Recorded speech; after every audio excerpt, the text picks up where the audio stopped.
রাতে এই দুটো বাজে অভ্যাস সংসারের আর্থিক ক্ষতি নিয়ে আসে। একটা সুস্থ সংসারের জন্য রাত দিন খাটি। রাধে রাধে বন্ধুরা, কেমন আছো তোমরা সবাই? আশা করি ভীষণ ভালো আছো। আমরাও কিন্তু খুব ভালো আছি। আমি একটু খারাপ আছি, যেহেতু আমার প্রচণ্ড জ্বর সর্দি ধরেছে, তো সেই জন্য একটু খারাপ আছি। তাছাড়া এমনি সব কিছুই কিন্তু ভালো আছে। সকালের শুরুটা আজকে ঠাকুরকে প্রণাম করে শুরু করলাম, আর একটু ঠাকুর ঘরের উপরে সিলিংয়ের একটু ডিজাইনটা তোমাদের সাথে একটু শেয়ার করলাম। করে তারপরে প্রথমে ঘরের সব জানলা পর্দাগুলো খুলে দেবো, আর সাথে জানলাগুলোও খুলে দেবো আর কি। তো প্রত্যেকটা ঘরেরই প্রথমে আজকে এই যে সকালবেলা উঠে যে কাজগুলো আমার থাকে সেগুলোই করছি। সকালবেলা উঠে আগে কি করি বলো তো, এই যে ঘরের যে জানলাগুলো দরজাগুলো তো বন্ধ থাকে, কারণ বিকেলবেলা করেই বন্ধ করে দিই। বিকেল না, ঠিক দুপুর থেকেই না বন্ধ করে দিই, জানো তো। আর এই যে বাবান ঘুম থেকে উঠে আর একটু ঠান্ডা ধরেছে, আমি ওকে বললাম কি যে সোয়েটারটা পরে নাও, যেহেতু আমাদের এখানে না ভালোই ঠান্ডা পড়েছে। তো ও কী করছে বলো তো, সোয়েটার না পরে বলছে আমাকে এই গেঞ্জিটাই পরিয়ে দাও ফুল হাতা। তো পরিয়ে দিলাম। আমি বলছি চটি পরো, মেঝেটা ঠান্ডা খুবই। তো সেটাও পড়ছে না, ঠান্ডা লেগেছে, চুপচাপ বসে আছে ওখানে, জানো তো। তো সকালবেলা উঠে বললাম ওই কাজটাই আমার প্রথম থাকে, ঘরের জানলা দরজাগুলো খোলা, সেটাই আমি প্রথমে করলাম। করে তারপর হচ্ছে বাইরের মেন দরজাটা খুলে চলে আসলাম হচ্ছে বাইরে। এসে এই যে প্রতিদিনের মতো যেটা আমার কাজ থাকে, বাইরে এসে আগে দেখা গাছগুলো কোনটা বেরিয়েছে, কোনটা কতটা বড় হয়েছে, তো সেটাই হচ্ছে আমি করছি আর কি। মানে কি বলবো, করছি আর তো সাথে তোমাদের সাথে শেয়ার করছি। তো এইদিকে কলা গাছের অনেক পাতাগুলো কেটে দিয়েছে বাবানের পাপা, আর সে পাতাগুলো পড়ে কি হয়েছে বলতো, ফুলের গাছের দুটো ডাল ভেঙে গেছে। তো সেটাই আমি ওকে দেখাচ্ছিলাম, আর সাথে তোমাদের সাথে একটু দেখো গাছগুলো শেয়ার করছি। রসুনের গাছগুলো দেখলাম বেশ ভালোই বড় বড় হয়ে বেরিয়েছে। এটা হচ্ছে সাদা ডাঁট, আর এটা হচ্ছে মটর যে শাকটাগুলো সেগুলো বেরিয়েছে, দেখো খুব ভালো বোঝা যাচ্ছে না, তবু তোমাদের সাথে একটু শেয়ার করছি। আর এটা হচ্ছে মেথি শাকগুলো যেটা, সেটা কিন্তু বেশ ভালোই বেরিয়েছে, বোঝা যাচ্ছে। তো বাদ বাকিগুলো অতটা বোঝা যায়নি, সেই জন্য তোমাদের সাথে শেয়ার করতে পারলাম না। আর এই টমেটো গাছগুলো কালকে বললাম না মাটি দিয়েছে বাবানের বাবা গাছের গোড়ায়, তো মাটি দিয়ে দেখো বেশ সুন্দর করে দিয়েছে। আর হচ্ছে আমার এই যে বাগানের আর একটু দেখিয়ে দিলাম তোমাদেরকে, আর ফুলের গাছগুলো সাথে দেখিয়ে দিয়ে চলে আসলাম ঘরে, কারণ বাইরে বাগানে ঘোরাফেরা করলে চলবে না আমার, কারণ আমার অনেক কাজ বাকি আছে, সেগুলো তো করতে হবে। আসলে বাইরে যখন বাগানটা দেখতে যাই না, তখন আর ভালো লাগে না, জানো তো। মনে হয় যেন বাইরে দাঁড়িয়ে থাকি আর দেখি, আর ভাবি যে কবে গাছগুলো একটু বড় হবে, কবে সেই গাছগুলো একটু দেখতে পাবো, সেটাই না ভাবি, জানো। তার মনে হয় না যে ঘরের মধ্যে এসে কাজ করি। তার মধ্যে তো শরীরটা প্রচণ্ড খারাপ, আমার ভয়েস শুনে তোমরা বুঝতে পেরে গেছো আর কি। তো এই যে জ্বর, কালকে থেকে তো ভালোই প্রচণ্ড জ্বর, তারপরে হচ্ছে একটু তো সর্দি আছে, তার মধ্যে একটু গলা ব্যথাও আছে, এই আর কি চলছে। তবু এর মধ্যেই কাজগুলো সারছি। সকালবেলা উঠে তো বাবানের পাপা আমাকে কাজ করতেই দিবে না, আমি বলছি যে আমি করতে পারবো, ওই বলছে না তোমাকে করতে হবে না, আমি ঝাঁটা দিচ্ছি, তুমি শুয়ে থাকো। এটা হয় তোমরা একটু বলো তো, যে আমি শুয়ে থাকবো আর ওই ঘর বাড়ি ঝাড় দিবে, এটা কি ভালো লাগে? যতই অসুস্থ হই না কেন, তবু আমার কথা শুনলো না, জানো তো। দেখো এই যে আমি এদিকে ঘর ঝাড় দিচ্ছি, আর আমি এদিকে দেখি বাইরে এসে ঠিক ও ঝাড় দেওয়া শুরু করে দিয়েছে। আমি ওকে বললাম যে আমি পারবো, ধীরে ধীরে করছি, আস্তে আস্তে, তোমাকে করতে হবে না। কিন্তু কার কথা কে শোনে বলো। সে ঠিক চলে এসে ঝাড় দিতে, ঘরের ভেতরটা তো আমাকে দিতে দিবে না, তারপরও আমি জোর করে তারপরে সব কাজ করছি। তোমরাই বলো, এটা কি ভালো লাগে যে আমি শুয়ে থাকবো আর ওই উঠে সেই কাজগুলো করবে? অতটাও তো অসুস্থ নই না বলো, যতটা যে একদম বিছানা থেকে উঠতে পারছি না সেটা তো নই, তবু তো পারছি সব কিছু করতে। যতদিন মানে যতটা পারছি করছি, বলো এটা কি ভালো লাগে? ওই করবে আর আমি শুয়ে থাকবো। তো এই যে প্রথমে আগে বিছানাগুলো সব ঘরে ঝেড়ে নিলাম, আজকে একটু আলাদাভাবে কাজগুলো করছি। প্রতিদিন তো সেই যে ঘরে যাই সেই ঘরে একবারে কাজ করে অন্য ঘরে ঢুকি, তো আজকে একটু সব ঘরে একটু করে করছি, আবার অন্য ঘরে ঢুকছি, এটা এভাবে কাজগুলো করছি। তো দেখি এই যে ওপরের দিকে একটু ঝুল পড়েছে, তো সেটা একটু পরিষ্কার করে নিলাম, ঝাঁটা দিয়ে দিয়ে পরিষ্কার করছি। আর সাথে হচ্ছে ঘরটা হচ্ছে ঝাড় দিচ্ছি, যাতে একসাথে সবগুলো কাজ করতে পারি। তো মঞ্জুলা মহন্ত দিদিভাই বলেছে আমারও জানো লঙ্কা গাছের পাতাগুলো কুঁকড়ে যাচ্ছে আর মারা যাচ্ছে। আমারও তো একই অবস্থা দিদিভাই, কি বলবো তোমাকে। সব গাছগুলো কিন্তু আমি সুন্দরভাবে করতে পারি, বড় করতে পারি, ফল ফুলও সব গাছই দিচ্ছে, কিন্তু ওই লঙ্কা গাছটা দেখতে পেলে এর আগে ভিডিওতে দেখিয়েছি, লঙ্কা তুলছি কিন্তু সেই গাছগুলো আবার সেই কুকুরে মানে যাচ্ছে পাতাগুলো, আর কদিন পরে একা একাই ঝিমিয়ে যাচ্ছে গাছগুলো, তারপরে মারা যাচ্ছে। জানো তো, এত মন খারাপ হচ্ছে, এত কষ্ট করে গাছগুলো যত্ন করি, বড় করি, তারপরে যখন এভাবে মারা যায় তখন এত কষ্ট লাগে, মানে বলে বোঝানো যাবে না আর কি। তো লঙ্কা গাছ তো আবার অনেকগুলো এনে লাগানো হয়েছে। তো বাবানের বাবা তো বলেছে এরপরে যদি লঙ্কা গাছ না হয় তো আর লাগাবোই না। তো দেখা যাক এবার লঙ্কা গাছগুলো কি হয়। তারপরে তো বলেছে যে, বললাম তোমাদের যে আর লঙ্কা গাছ আনবে না, অনেকটা জায়গা ওখানে আটকে থাকছে, কিন্তু লঙ্কা গাছ সেরকমভাবে লঙ্কা গাছও হচ্ছে না, সাথে লঙ্কাও ধরছে না। তো ওখানে অন্য কোনো গাছ বা শাকসবজি লাগাতে পারি। তো দেখা যাক এবার কি হয়, নইলে অন্য কোনো গাছ লাগাতে হবে, লঙ্কা গাছ লাগানো বন্ধ করে দিই। তো সকালবেলার যে বাসি কাজগুলো আছে সেগুলো সারছি, অনেক কাজই তো সকালবেলা থাকে, তো সেই কাজগুলো এখন করতে হচ্ছে আমাকে। তো ঘরের ভেতরটা তো খুব ভালো করে ঝাড়ঝাঁটা দিয়ে পরিষ্কার করে নিয়েছি, যতটা পেরেছি করতে আর কি। আর তার মধ্যে হচ্ছে ওই একটু ঝুল পড়েছিল সেটাও করলাম। আর বাইরের উঠোনটা তো আমাকে ঝাড় দিতে হয়নি, যেহেতু বাবানের পাপা সকালবেলা তোমাদের দেখালাম আমি ঝাড়ঝাঁটা দিয়ে। তারপরে একবার স্নান করে ঘরে এসে দেখি, দেখো কি সুন্দর একটা পাখি চলে এসে, দুটো, জানো তো সকালবেলা দুটো জোড়া পাখি দেখলাম আমি। তো জোড়া পাখি দেখা নাকি খুব ভালো আর কি সকালবেলা, আমি জানি না ঠিক, শুনি আর কি, ছোটোবেলা থেকে শুনেছি। তো শুনেছি ছোটোবেলা থেকে যে জোড়া শালিক দেখা ভালো, তো এটা তো কী পাখি আমি ঠিক জানি না। তো দুটো ছিল জানো তো, একটা আবার আমাদের মানে কী বলবো, ক্যামেরা বের করতে করতে এদিকে হচ্ছে উড়ে চলে গেল জানলা দিয়ে। আর একটা পাখি ছিল আর কি ঘরে, সেটাই তোমাদের সাথে শেয়ার করলাম আর কি। তো যাই হোক, এই যে শুরু করে দিয়েছি সকালবেলার যে স্কিন কেয়ারটা থাকে, আমি কিন্তু গরম জল করে একটু স্নানও করে নিয়েছি, গরম জল বসিয়েছিল বাবানের বাবা সকালবেলায়। এখন ঠান্ডার সময় তখন স্কিন কেয়ারটা না করলেই নয়, কারণ শীতের সময় করতেই হয়, গরমের সময় কিন্তু না করলেও চলে, কিন্তু ঠান্ডাতে একদম করতে হয়। এই যে একটু মুখে ক্রিম দেওয়া, হাতে পায়ে একটু লোশন, মানে বডি লোশন লাগানো, এই ব্যাস এইটুকুই করি, আর সেরকম কিছু করি না। একটু জ্বর আছে, শরীরে সর্দিও লেগেছে প্রচণ্ড, তো তার মধ্যে একটু স্নান করে নিলাম গরম জল করে, আর যেটা কাপড় ছিল সেটা মেলে দিয়ে আসলাম। আর এই যে বাবানকে সকালবেলা করে একটু বাদাম আর ছোলাটা ভিজিয়ে রাখি রাতে করে, তো সেটাই দিই।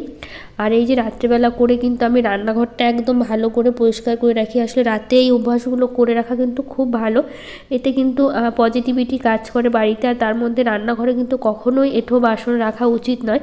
আমি সব সময় দেখো একদম রান্নাঘরটা রাতে কিন্তু এভাবে পরিষ্কার করে রাখি।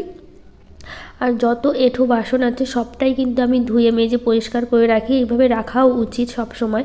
রান্নাঘরটা যত পরিষ্কার রাখা যায় ততই কিন্তু আমাদের পজিটিভিটি কাজ করে, নইলে সংসারে কিন্তু নেগেটিভ এনার্জি আসে যখন আমরা রান্নাঘরে কিন্তু এঁঠো বাসনগুলো রাখি। আমি কিন্তু কখনো ভুলেও এই কাজটা করি না, যতই অসুবিধা হোক না কেন রাতে মেজে রাখি। যদি কারণে যদি অসুবিধা হয়েও থাকে কিন্তু ঘরের মধ্যে কিন্তু আমি রান্নাঘরে রাখি না এঁঠো বাসন, একটা গামলাতে করে অন্য জায়গায় সরিয়ে রাখি। তোমরাও চাইলে এটা কিন্তু মেনে চলতে পারো আর কি, কিন্তু আমার কখনো এরকম হয় না যে রাত্রেবেলা করে এঁঠো বাসন থেকে যায়, কিন্তু আমি সবসময় রাত্রেবেলা করে এইভাবেই রান্নাঘরটা খুব ভালো করে পরিষ্কার করে রাখি। আর যত এঁঠো বাসন আছে সবটা মেজে রান্নাঘরটা সবসময় পরিষ্কার রাখি এভাবে। প্রতিদিন সকালবেলাটা কিন্তু রান্নাঘরটা এরকম আমি পরিষ্কারই দেখতে পাই, আমার ভীষণ ভালো লাগে। তো যাই হোক, দেখো এইদিকে রান্নাটা হচ্ছে বসিয়ে দিয়েছি আমি। আর হচ্ছে এই যে আজকে হচ্ছে শনিবার, যেহেতু নিরামিষ, তো সেই জন্য হচ্ছে মুগ ডালটা বসিয়েছি, ভেজে একদম বসিয়ে দিয়েছি। তারপরে এদিকে সবজি কেটে নিয়েছি, আর এদিকে কিন্তু মুগ ডালটা আমার সেদ্ধ হয়ে গেছে। আর পাশে তো ভাতটা বসিয়ে দিয়েছি, আর এদিকে ডালটা আমি এখন ফোড়ন দিয়ে দিব, জিরে, শুকনো লঙ্কা আর একটু আদা ফোড়ন দিয়েছি মুগ ডালে। তো ডালটা হয়ে যাওয়ার পর এদিকে আমার সবজি কাটাও হয়ে গেছে, আর করব হচ্ছে আলু ফুলকপির তরকারি করব, আর করলা পটল ভাজা করব, আর করব হচ্ছে একটু ডালের বড়া, কারণ ডালটা আমি ভিজিয়ে রেখেছিলাম, ভিজিয়ে কিন্তু আমি বেটেও নিয়েছি। তো পাঁপড় ভাজতে চেয়েছিলাম, তো কিন্তু বাবানের পাপা না, মানে বাবানের পাপা অতটা পাঁপড় খেতে পছন্দ করে না, তার মধ্যে বাবা না আমার আলুর পাঁপড় খায় না, তো আলুর পাঁপড়টাই ছিল, তো ভাবলাম আলুর পাঁপড়টা থাক। একটু ডাল আর একটু আতপ চাল ভিজিয়ে রেখেছিলাম, তো ওটা হচ্ছে মিক্সিতে বেটে নিয়েছি, বেটে রেখে দিয়েছি। তো এদিকে মশলাও করে নিয়েছি, ওইদিকে সাথে আবার হচ্ছে ডালটাও বেটে রেখে দিলাম। তো এখন হচ্ছে এই যে সবজি রান্নাটা করছি আমি। তো ওইদিকে আলু ফুলকপিটা দেখো কড়াইতে দিয়ে আমি একটু ভাজা ভাজা করছি, আর দুটো কড়াইতে একসাথে দিচ্ছি যাতে তাড়াতাড়ি হয়ে যায়। আর পাশে হচ্ছে করলা আর হচ্ছে পটলটা ভেজে নিচ্ছি একসাথে। আসলে দুটোই অল্প অল্প ছিল, তো ভাবলাম কি যে অল্প অল্পই আছে, তো একসাথেই দিয়ে দিই। তো শিল্পী লাইফস্টাইল থেকে বোন বলেছে খুব ভালো, খুব সুন্দর তোমার কাজগুলো, আমার খুব ভালো লাগে। আর আমি ধানবাদ ঝাড়খণ্ড থেকে দেখছি দিদি, আমার নামটা নিও, আমার নাম অবশ্যই নিব দিদিভাই, তোমার নামটা কেন নিব না, প্রতিদিন আমি কিন্তু সবার নামটা নেই, আর তোমার নামটাও নিচ্ছি বোন আমি। আর এত সুন্দর একটা কমেন্ট করেছে, তোমাকে থ্যাংক ইউ সো মাচ, অনেক অনেক ভালোবাসা আমার তরফ থেকে, এত সুন্দর একটা কমেন্ট করেছো সেই জন্য। আর এই যেদিকে দেখো ডালের বড়াটা কিন্তু আমি করে নিচ্ছি, কারণ হচ্ছে ওটা তো বেটে রেখেছিলাম বললাম, তো গরম গরম খাওয়া যাবে সাথে। আর ওইদিকে হচ্ছে আলু ফুলকপির তরকারিটা হচ্ছে, আর এদিকে বড়াটা করতে একটু সময় লাগে, যেহেতু খুবই গ্যাসটা একদম লো করে করতে হয়। তো এইদিকে হচ্ছে ডালের বড়াটা পাশে ভাজা হচ্ছে, আর সাথে এইদিকে আলু ফুলকপিটা দেখো মশলা দিয়ে আমি কষিয়ে নিয়েছি, এখন জল দিয়ে সেদ্ধ বসিয়ে দেবো। তো বড়াটাও ভাজা হয়ে গেছে, বড়াটা হয়তো আর একটু পরে ভাজলে ভালো হতো, আসলে রান্না এত তাড়াতাড়ি রান্নাটা হয়ে গেছে বুঝতে পারিনি, আমি টাইমটা দেখিনি, ভেবেছি টাইম হয়ে গেছে স্কুল যাওয়ার, কারণ বাবানের আজকে হচ্ছে শনিবার, যেহেতু আজকে শনিবার থেকে বাবানের পরীক্ষা শুরু, তোমাদের আমি আগেও বলেছি। তো আজকে হচ্ছে বাবানের প্রথম পরীক্ষা, তো সেই জন্য হচ্ছে আমি একটু তাড়াহুড়া করে করছি। তো এখন দেখি ঘড়িতে অনেকটা মানে বাজেইনি, টাইম হয়নি আর কি বেরোনোর, তো অনেকটা সময় আছে। তো এইদিকে বাবানের পাপা বাবানকে পড়ানো এখনও শেষ হয়নি, ওরা পড়াচ্ছে। তো স্নান করবে, বাবানের পাপা পুজো দেবে, যেহেতু আমি পুজো দিতে পারবো না, বললাম সকালেই স্নান করেছি সেই জন্য পুজোটা আমি দেইনি। তো এইদিকে তরকারিটা বসিয়ে ভাবলাম কি জানলাটা পরিষ্কার করে নিই, ভেবেছিলাম পরে পরিষ্কার করব, তো ভাবছি যে তরকারিটা সেদ্ধ হতে অনেকটা সময় লাগবে, মানে ঝোল দিয়ে দিয়েছি আলু ফুলকপি যে তরকারিটা করছি সেটাতে, কি যে ততক্ষণে হচ্ছে এদিকে জানলাটা আমার পরিষ্কার হয়ে যাবে। তো মেন দরজাটাও পরিষ্কার করব, তো এইদিকে হচ্ছে কি করলাম বলো তো, এই জানলাটা পরিষ্কার করতে করতে আবার রান্নাতে চলে যেতে হয়েছে, কারণ ওইদিকে আমার তাড়াতাড়ি হয়ে যাচ্ছিল। তো এই যে একটু মাকড়সার ঝোল পড়েছিল, সেটা হচ্ছে মাকড়সার জালগুলো তো ভালোই থাকে, তো ওটা ভালো করে ব্রাশ দিয়ে পরিষ্কার করে নিলাম, নিয়ে তারপরে এখন ন্যাকড়া দিয়ে খুব ভালো করে মুছে নিয়েছি, নিয়ে তারপরে দেখো এদিকে এই যে আমার আলু ফুলকপির তরকারিটা একদম হয়ে গেছে, এটা নামিয়ে আবার চলে আসলাম দরজাটা পরিষ্কার করতে। ভাবলাম যখন করছি একবারে বাইরের কাজটা করে নিই, তাহলে আবার রান্নাঘরটা পরিষ্কার করা বাকি আছে, সেটাও করতে হবে। তো মেন দরজাটা আজকে করছি, তো গ্যারেজ রুমের যে দরজাটা আছে যে পাশে, ওটা ভাবছি আজকে আর করব না, ওটা কালকে করব, আজকে রেখে দিয়েছি সেই জন্য ভাবছি যে কালকেই করে নেব। তো সেই জন্য আজকে একটা একটা করে করছি, কারণ একবারে না পারছি না করতে, শরীরটা একটু খারাপ তো সেই জন্য। তো বন্দনা ব্লগ থেকে দিদিভাই বলেছে প্রথম লাইক দিয়ে দেখা শুরু করলাম, খুব ভালো লাগলো দিদিভাই, থ্যাংক ইউ সো মাচ দিদিভাই এত সুন্দর একটা কমেন্ট করার জন্য, অনেক অনেক ভালোবাসা তোমাকে, আমাকে এত সুন্দর একটা কমেন্ট করার জন্য আর এত ভালোবাসা দেওয়ার জন্য। তো আজকে রান্নাঘরটা একটু পরিষ্কার করব, রান্নাঘরে যেই যে সেলফটা আছে সেটা একটু পরিষ্কার করব, রাতে একবার তো করে রেখেছিলাম বললাম তোমাদের, তারপরে রান্না করার পরও না মনে হচ্ছিল একটু আরেকবার পরিষ্কার করে নিই, তো সেই জন্য আরেকবার করছি। এইভাবে কিন্তু আমি সবসময় রান্নাঘরটা সবসময় পরিষ্কার রাখি, আর রান্নাঘর উচিত রান্নাঘরটা সবসময় পরিষ্কার রাখা, কারণ হচ্ছে একদম এঁঠো জিনিস বা কোনো জিনিস নোংরা রান্নাঘরে রাখতে নেই। তো সেই জন্য আমি কী করি বলতো, যতটা পারি সম্ভব আমার পক্ষে আর কি, আমি সবসময় রান্নাঘরটা এভাবে পরিষ্কার করে রাখার চেষ্টা করি। তো কুহিলি মাহাতো দিদিভাই বলেছে তোমার বাড়ি কোথায়, মানে এই ভিডিওটা কোন জায়গার। তো আমার বাড়ি হচ্ছে মালদা ডিস্ট্রিক্টের গাজলে বাড়ি।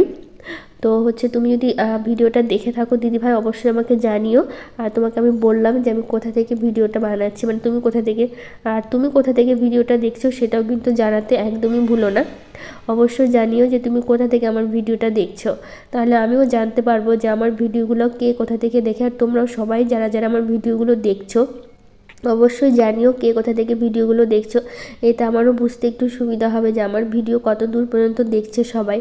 তো যাই হোক এদিকে রান্নাটা করলাম, তারপরে হচ্ছে রান্নাঘরটা পরিষ্কার করা সব কাজ হয়ে গেছে। তো এদিকে বাবানের পাপা বাবানকে একটু স্নান করিয়ে দিল, আজকে আমি করাতে পারিনি, কারণ হচ্ছে এদিকে একটু রান্নাঘরটা পরিষ্কার করতে করতে বাবানের পাপা বললো আমি করিয়ে দিচ্ছি তোমাকে করাতে হবে না। তো যেহেতু সকালবেলায় স্নান না, একটু গরম জল করে বাবা ছেলে দুজনেই স্নানটা করে নিল, আর বাবানের পাপা ওইদিকে পুজো দিচ্ছে, আর বাবানকে আমি এদিকে রেডি করাচ্ছি। তো বাবার না জামা কাপড় হচ্ছে পরতে পারে, কিন্তু কি বলতো যে গায়ে হাত পায়ে তেল ঠিক মতো দিতে পারে না, তো সেই জন্য হচ্ছে আমাকেই দিয়ে দিতে হয়। তো ভাবলাম তেলে যখন দিচ্ছি তো রেডিও করিয়ে দিই, জামা কাপড়টা পরিয়ে দিই। তো এখন একটু ঠান্ডা ঠান্ডা ভাবটা বেশ ভালোই আছে, তার জন্য ভাবলাম কি যে জামার নিচে একটা মোটা গেঞ্জি পরিয়ে দিই, তাহলে ঠান্ডাটা লাগবে না। আর স্কুলের ড্রেসগুলো তো পাতলাই হয়, আর এমনি পিছলা পিছলা ধরনের একটু ঠান্ডাটা লাগে বেশি, তো ভাবলাম নিচে একটা মোটা গেঞ্জি পরিয়ে দিই, এতে ঠান্ডাটাও হচ্ছে কম লাগবে। তো সেই জন্য সেটাই করলাম, দিয়ে তারপরে যে ওকে রেডি করে দিয়েছি একদম ক্রিম তেল দিয়ে চিরুনি করে। তো ভাবলাম মোজাটাও হচ্ছে পরিয়ে দিই, দিয়ে তারপর হচ্ছে ওকে খেতে দিয়ে দেবো, আসলে ওর খেতে অনেকটা সময় লাগে, আর আমাদের খেতে তো তার বেশি সময় লাগে না। তো এইদিকে বাবানের পাপা পুজো দিচ্ছে, তো ওর পুজো হয়ে গেলে কি করবো বলো তো, আমরা দুজনে একসাথে খেয়ে নেবো। তো সেই জন্য এই যে বাবানের ভাতটা বেড়ে নিচ্ছি, তো ওকে দিয়ে দেবো। তো ও তো সবজি খেতে চায় না, তবুও আমি কি করি বলো তো, একটু জোর করে একটু সবজি দিই যাতে একটু খাওয়া শিখে। এতদিন তো একদমই খায়নি, তো এখন একটু জোর করার পর না একটু খাওয়া শিখেছে আর কি, একটু খায় তবু ভালোবাসে না খেতে, তবু একটু জোর করে খাওয়াই, কারণ সবজি না খাওয়ালে হয় বলো তো। তো এই দেখো এদিকে ওর ভাতটা বেড়ে নিয়েছি, তো ওকে দিয়ে দেবো। তো আমি ওকে বলছি কি ভাতটা নিজে নিজে মেখে নাও, কারণ হচ্ছে মেখে দিই না, যেদিন খুব গরম থাকে তরকারিগুলো সেদিন মেখে দিই, আর রান্নাটা অনেকক্ষণ হয়ে গেছে তো তাই ভাবলাম ওকে মেখেই দিতে। তো এদিকে আমি সবজি খেতে বলছি, তো একটু সবজি নিচ্ছে, দেখো মুখটা কেমন করছে, মানে রেগে যাচ্ছে ওকে সবজি খেতে বলছি সেই জন্য। একদম 10টার মধ্যে সব কাজ শেষ করে দিয়েছি, ওইদিকে দেখতেই পেলে আর কোনো কাজ ছিল না। তারপরে একদম বিকেলবেলা ব্লগটা শুরু করলাম আবার। আসলে হচ্ছে 10টার মধ্যে ওরা আবার খেয়ে দিয়ে বেরিয়ে গেল। ওরা বেরিয়ে যাওয়ার পর আসলে এই বিকেল থেকে ব্লগটা বলছি না, এই ভিডিওটা কিন্তু আজকের নয়, আমি এটা কালকে শ্যুট করে রেখেছিলাম। আসলে কালকে তো তোমরা কালকের ব্লগে দেখেছো আমি এই শীতের সব জামা কাপড়গুলো রোদে দিয়েছিলাম, তো সেই জামা কাপড়গুলো এখন তুলে নিচ্ছি। তো আগের দিন ব্লগে কিছু দিদিভাই কমেন্ট করেছে, প্রিয়াস ক্রিয়েশন থেকে বোন বলেছে বেশ ভালো লাগলো, নতুন বন্ধু হয়ে পাশে থাকলাম, থ্যাংক ইউ সো মাচ। আর হচ্ছে আরও কিছু দিদিভাই কমেন্ট করেছে, রেখা মাঝি, Lakshmi blog, Selina Bibi, Pranab Karmakar, Zaira kitchen, Priyanka Papiya family blog, Dolon simple housewife, Ruby blog, Janifa Parvin, Rekha Majhi, Sutapa daily blog, Sanchita painting. সবাইকে থ্যাংক ইউ যারা যারা কমেন্ট করেছো, ভীষণ ভালো লেগেছে। তো এইদিকে দেখো যেগুলো জামা কাপড়গুলো ছিল সেগুলো একটু ভালো করে আমি গুছিয়ে নিচ্ছি, আর এইগুলো সব তুলে রাখবো। তো বললাম এটা হচ্ছে কালকের কিন্তু ছিল, কালকের ব্লগে তোমরা দেখেছো শীতের যত জামা কাপড় ছিল বস্তা থেকে বের করে আমি রোদে দিয়েছিলাম। তো কালকের ভিডিওটা অনেকটাই বড় হয়ে গিয়েছিলো দেখে ভাবলাম তাহলে আজকের ব্লগের সাথে সে একসাথে দিয়ে দিই, আর তোমাদের বলে দেই যে কখনকার ভিডিওটা ছিল এটা। তো ভাবলাম কি ছাদে বসে সব জামা কাপড়গুলো গুছিয়ে নিই, এতে কি হবে বলো তো, আবার সে নিচে যাব, নিচে গিয়ে তারপরে করব। তো এদিকে বাবানের পাপাও তাড়াতাড়ি চলে এসে, যেহেতু ওর স্কুলে পরীক্ষা চলছে, তো ওই আবার আমার কপালে হাত দিয়ে দেখছিল যে জ্বরটা কমলো কিনা। তো বলছে এখনও জ্বরটা আছে, এখনও পুরোপুরি কমেনি, তো ওষুধটা যাতে আমি আরেকবার খেয়ে নিই। আর এগুলো সব জামা কাপড়গুলো গুছিয়ে তারপরে একবারে নিচে যাব সব জামা কাপড়গুলো নিয়ে, কারণ একা আমি পারবো না, তো বারবার ওঠানামা করতে হবে। তো বাবানের পাপাকে বললাম কি যে তুমি যখন আছো তো দুজনে মিলে একবারে হচ্ছে এই জামা কাপড়গুলো তুলে নেওয়া যাবে ছাদে, ছাদ থেকে তুলে ঘরে নিয়ে তো সবগুলো একদম আলমারিতে কিছুটা রাখবো, কারণ আলমারিতে ধরবে না, এমনিতেই আলমারিতে জায়গা নেই, একটা আলমারি এত অসুবিধা হয়ে গেছে, কিছুটা বালতিতে রাখবো। তো যাই হোক আজকের ব্লগটা এখানে শেষ করছি, ভালো লাগলে লাইক শেয়ার কমেন্ট করে দিও, চ্যানেলটাকে সাবস্ক্রাইব।